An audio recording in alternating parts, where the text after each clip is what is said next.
Hej alle, så er det blevet mandag, og som aftalt har jeg lavet en lille video til jer her. For noget af det, som optager mig lige nu, og det er blandt andet, hvordan er det, vi kan fastholde aftaler med os selv og for os selv.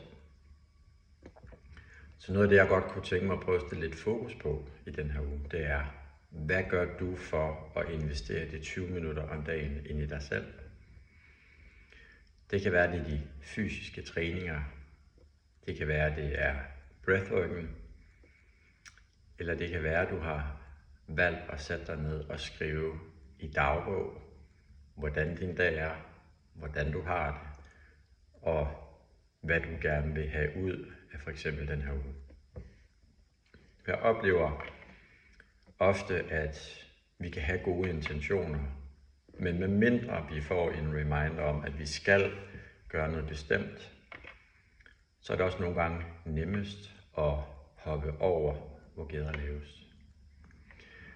Så det jeg godt kunne tænke mig at prøve at sætte spørgsmål ind til, det er at sige, hvad er det, du gør for dig? Hvad er vigtigt for dig i den her uge? Og når vi nu kommer til torsdag, og jeg skriver ind i vores klasseværelse herinde, til at sige, hvad er det, du gør? Hvad er vigtigt for dig? Fordi det er så nemt. Man kan også sige, man kan også følge i det forløbende her og sige, okay, nu starter jeg forfra igen, eller jeg tager den samme video x antal dage. Men hvordan er det, du holder dig selv fast?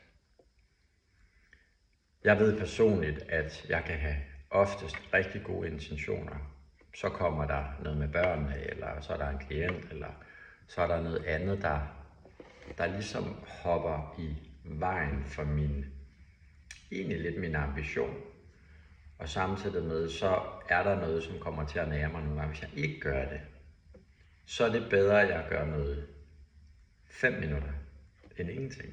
Fordi så har jeg trods alt noget at investere lidt ind i mig selv. Så jeg ikke bare tilsidesætter mig selv og siger, okay, så putter jeg mig selv sidst. Og det kunne jeg godt tænke mig, at du også som bruger af det univers tænker over, hvad er det, du kan gøre, og hvordan er det, du holder dine aftaler med dig selv.